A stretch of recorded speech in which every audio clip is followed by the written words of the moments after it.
All right, welcome back everybody to my channel where you subscribe for a video on cryptocurrency every day. It's me. In today's video, I want to share with you why 2025 will be the greatest year for Bitcoin. I think a lot of people are underestimating what is going to happen. And if you prepare now, you could be in a very strong position when that time comes. So obviously, I'm not a registered financial advisor. These are my own personal thoughts and opinions. Do your own research. Do what you feel is right for you. With that being said, let's go ahead and get started. First, I want to share with you the exact tweet that inspired this video. This is from Lark Davis, who is one of the ones that got us into NFTs last year, into the metaverse. He's a good dude. I like him. He says, "My best friends and family think I'm crazy, but I believe that over the next 2 years, we will see a Bitcoin run that will absolutely shock most people. A $1 million Bitcoin certainly won't be out of the question." And he goes on to explain his reasons. Number 1, network growth. Number 2, scarcity. Number 3, monetary inflation. Number 4, growing pains. And number 5, price cycles. So I want to dive into each one of those briefly, and then I want to add some additional points on top of it. First, I do want to mention this study here. This is by Glassnode. It shows the number of Bitcoin addresses that have at least 1 Bitcoin in them, and how that is directly correlated with the price of Bitcoin. Obviously, we are nowhere near the highs that we saw previously. There is plenty of room to grow. I also want to show you this chart which shows the amount of Bitcoin being held by exchange versus self-custody addresses. As more and more people take their Bitcoin off of exchanges and put it into cold storage or hardware wallets, this means less sell pressure and ultimately higher prices. The next reason that Lark gives is scarcity. When you understand scarcity, you can understand luxury goods. You can understand fine art. And obviously, Bitcoin is becoming more scarce every single day. There are only 21 million coins that will ever be produced. We are already at 92% of the circulating supply. If you look at this chart here, you can see the issuance gets cut in half every 4 years. In May of 2024, the reward for miners will be cut in half, meaning the supply will become even more scarce. Lark Davis's third point was monetary inflation. And obviously, inflation is slowing down, but it's still a problem. Inflation-adjusted Bitcoin price is still dropping. This chart shows the purchasing power of the US dollar against Bitcoin. Since 2013, the purchasing power of the dollar has dropped by 99.9%.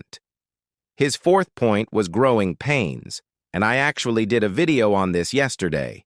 This is something that I call network resistance. And essentially what this means is the more users on the Bitcoin network, the slower transactions can become and the more expensive they can be. And this isn't necessarily a bad thing, because it does mean the network is being used. But it is something to keep in mind.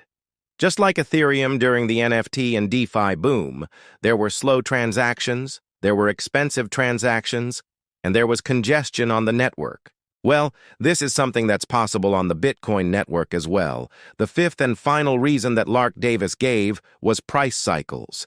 And I do want to make this point clear. I don't think we are in a cycle right now. I think we are in between cycles. However, since the last cycle low in December of 2018, we've had a pretty nice bull run. I think it's important to note that Bitcoin has only been around for 13 years. So we haven't had that many complete cycles yet. So, it's kind of hard to tell what might happen in the future. However, if you look at this chart, you can see we are nearing the top of a logarithmic scale. Also, I want to show you this chart here. This shows the price of Bitcoin leading up to the previous all-time high.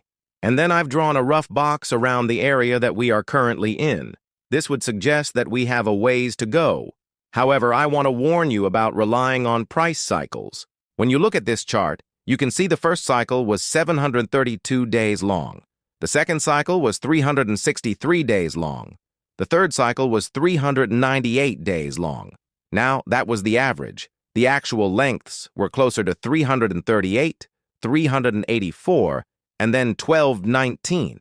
So we don't really know what to expect. Some people are saying this cycle could last until 2025. That would be about 1,230 days long. However, others are saying that this could be the shortest cycle and that we could be reaching a top soon. So, again, just keep that in mind.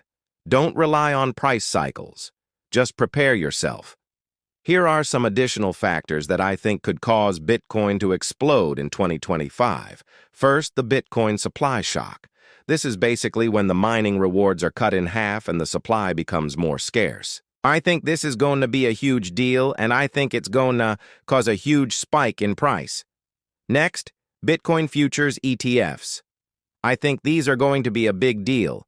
There are already Bitcoin futures ETFs, and the ticker symbol is BICO. However, I think that we are going to see spot Bitcoin ETFs as well, and this will open up the floodgates for institutional money to come in. Here's a list of all of the companies that have filed for a spot Bitcoin ETF, and you can see there are quite a few. So, I think this is definitely something to keep an eye on. Another thing that I think will drive Bitcoin's price is mass adoption. I think we are so early in terms of the world using Bitcoin. Check out this chart. This shows the percentage of adults that own Bitcoin, and as you can see, this percentage is very small in almost every country. And then another factor that I think is often overlooked is regulation. Because Bitcoin is global, any type of regulation or legislation that is favorable towards Bitcoin could send its price soaring. For example, let's say the United States makes Bitcoin legal tender. How would this affect the price? Well, anything that increases demand while supply remains constant will increase price. So that is why I think 2025 will be a great year for Bitcoin. That is why I'm buying and I'm continuing to dollar cost average into Bitcoin. What about you?